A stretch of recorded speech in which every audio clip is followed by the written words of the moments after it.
दोस्तों, आपके बहुत लंबे समय से मांग आ रही है कि हम एमपीपीएससी का एक पूरी सीरीज पेपर एनालिसिस पे करें। तो ये उसी एमपीपीएससी के पेपर एनालिसिस में आज हम इकोनॉमिक्स से रिलेटेड पेपर एनालिसिस करने जा रहे हैं।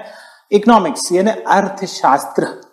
कौटिल्य का मानना था कि अर्थशास्त्र मानो राजनीति और देश की आत्मा है। जैसा हमारा शरीर होता है, शरीर से अगर हम आत्मा निकाल दें तो क्या बचता है? मृत शरीर।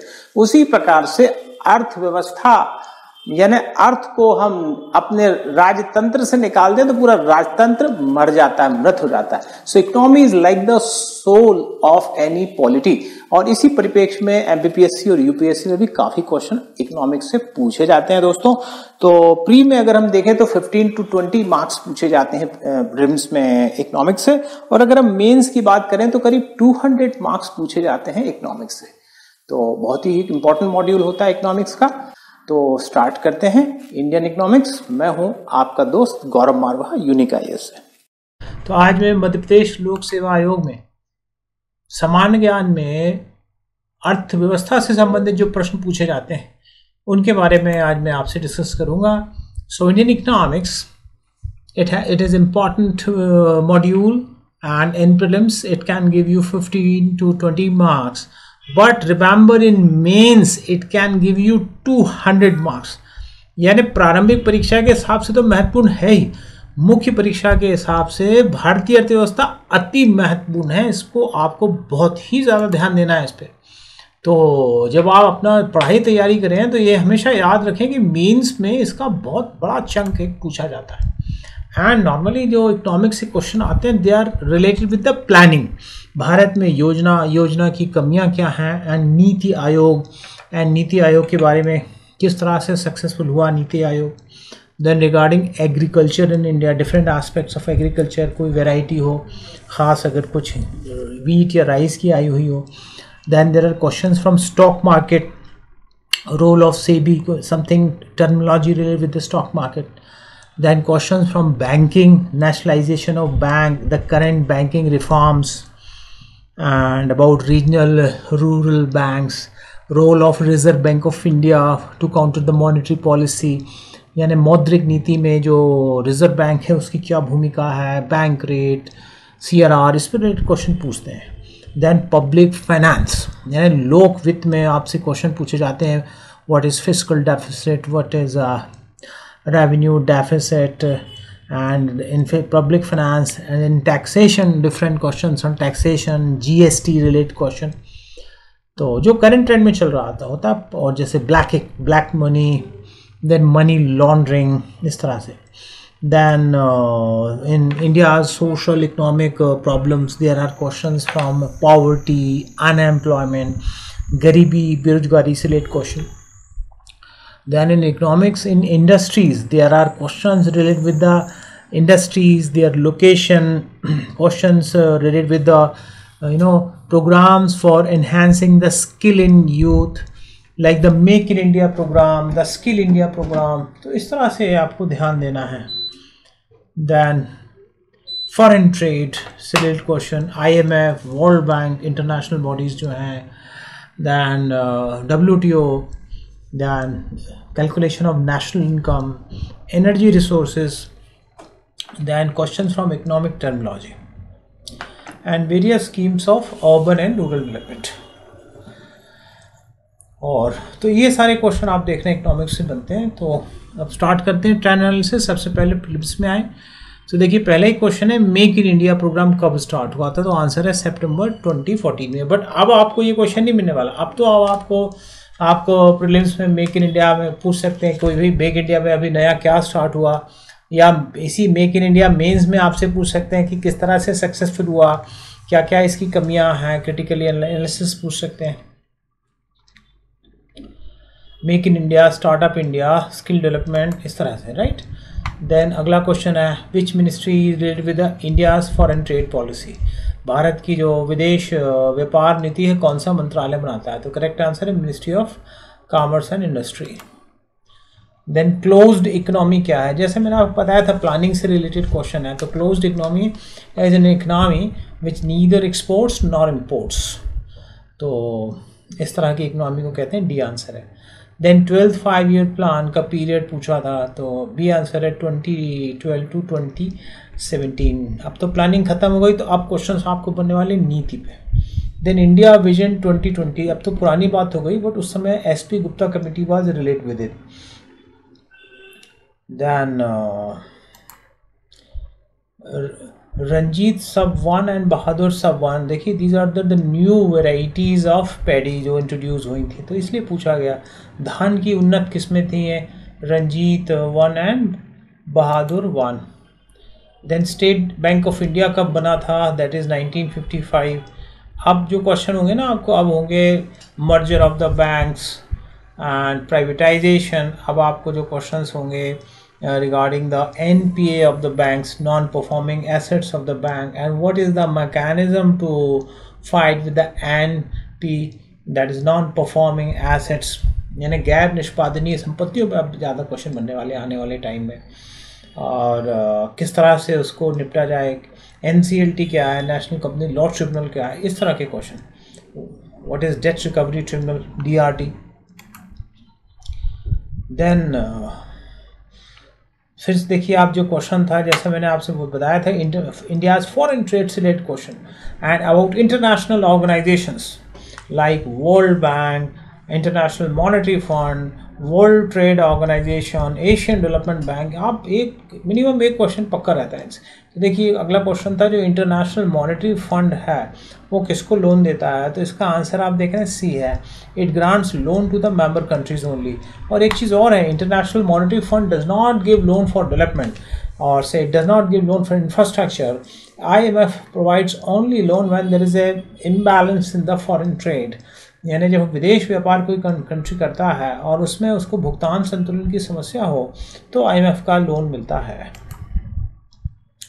Then concept of food security के बारे में लिखना था। So this is the food security, the concept is given by United Nations and it says that all people all time should physically, economically and socially should have access to sufficient food, safe food, nutrition food according to their food preferences। यानी खाद्यान्न सुरक्षा का मतलब है कि जो सभी व्यक्ति हैं उनको सभी समय में उनकी रुचि का ऐसा भोजन मिले जो उनको फिजिकली भौतिक रूप से उनके समीप हो, मिल भी सके, और सामाजिक रूप से भी वो उस भोजन को ग्रहण कर सकें और आर्थिक रूप से भी खरीदने में सक्षम हो, तो उसको कहते हैं फूड सिक्योरिटी। उसके बारे में 1 से 2 लाइन में समझाना था। देन DBT पे क्वेश्चन था, direct benefit transfer of subsidy.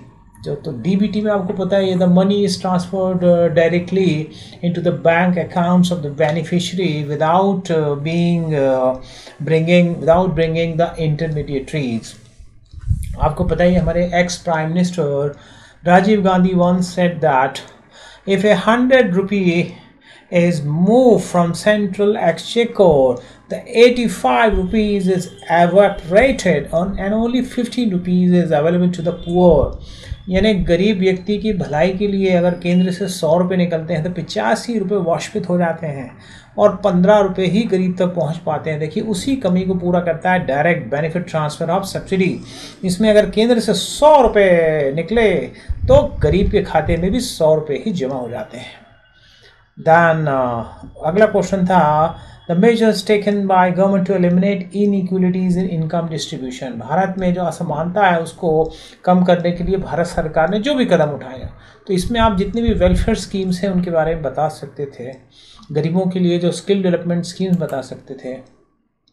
Then अगला क्वेश्चन ही नेशनल स्किल डेवलपमेंट कॉरपोरेशन और उसके कार्यक्रमों के बारे में। तो मैं आपसे बार बार कहता हूँ कि आप जब इकोनॉमिक्स पढ़िए तो हमेशा आप इंडस्ट्रीज़ में और गवर्नमेंट स्कीम में आप स्किल डेवलपमेंट को बहुत ध्यान दीजिए, इस पर पक्का क्वेश्चन पूछते हैं। Then problem face by Indian economy, कि इंडियन इकोनॉमी को क्या क्या चैलेंजेस फेस कर रही हैं। Then there was a question 5 year plan to solve unemployment, but अब बहुत मुश्किल है 5 ईयर प्लान पे क्वेश्चन मिलना।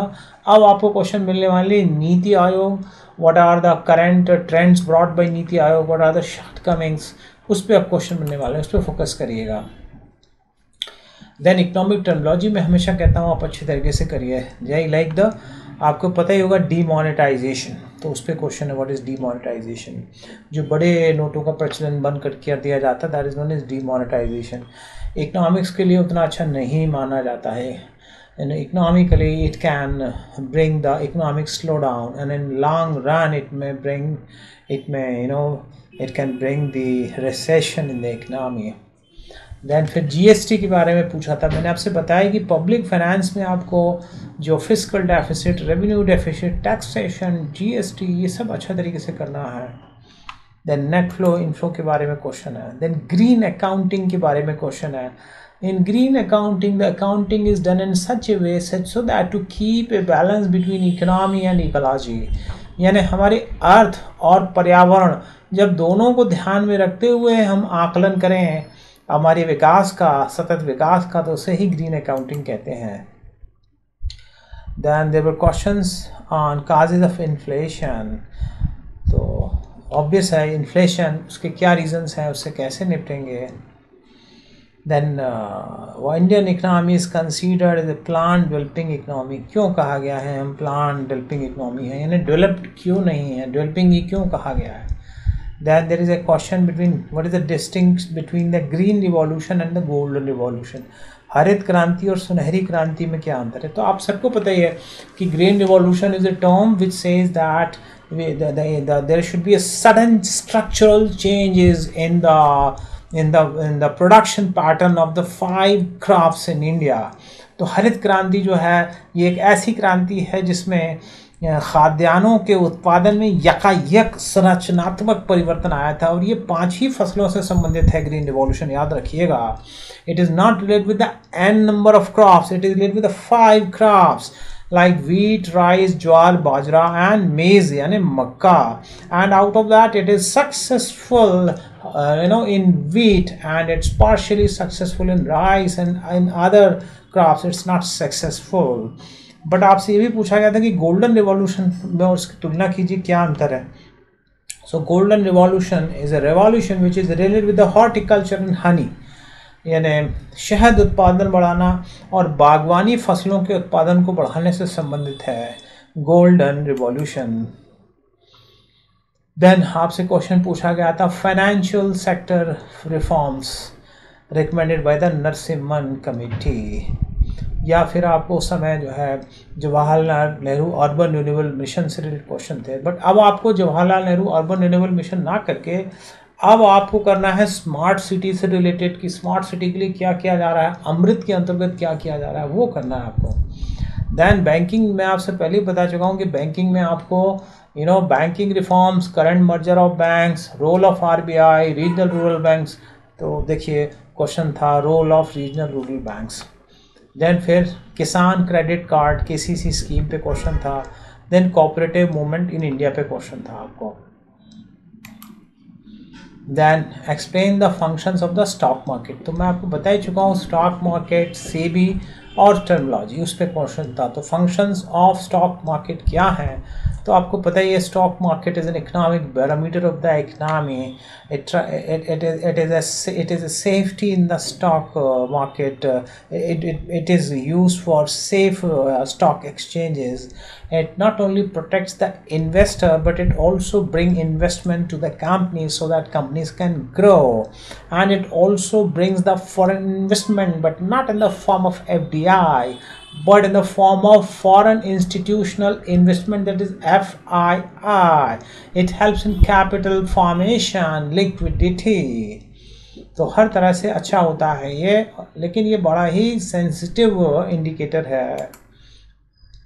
देन फिर अगला क्वेश्चन था analyse the steps taken by SEBI to strengthen the capital market. तो ये तो पता ही है role of securities and exchange board of India और how it works to bring stability in stock market and to remove the volatility of the stock market। फिर 12th 5-year plan पे question था, बट अब 5-year plan पे question मिलना मुश्किल है, right.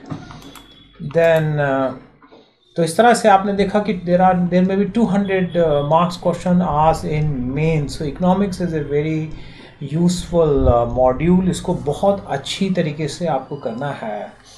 तो thank you very much for watching the paper analysis for MPPSC pre and mains in economics. In next module we will discuss about that paper analysis of geography in MPPSC. Thank you very much. All the best. So दोस्तों, आपको ये video कैसा लगा? अगर आपको ये video आपने पसंद किया हो तो जरूर इसको लाइक करिए, इसको सब्सक्राइब करिए, जो बेल आइकन दिया हुआ है उसको जरूर प्रेस करिए और अपने दोस्तों के साथ इसको शेयर भी करिए। और भी आपके नॉलेज को एनहांस करने के लिए हमारे YouTube चैनल में बहुत सारे वीडियोस हैं, उनको भी देखिए। और अगर आप IAS और UPSC एंड PSC की तैयारी करने जा रहे हैं, हमारे यहाँ आपके सक्सेस को एनकरेज करने के लिए ऑनलाइन ऑफलाइन दोनों तरह के बैचेस अवेलेबल हैं।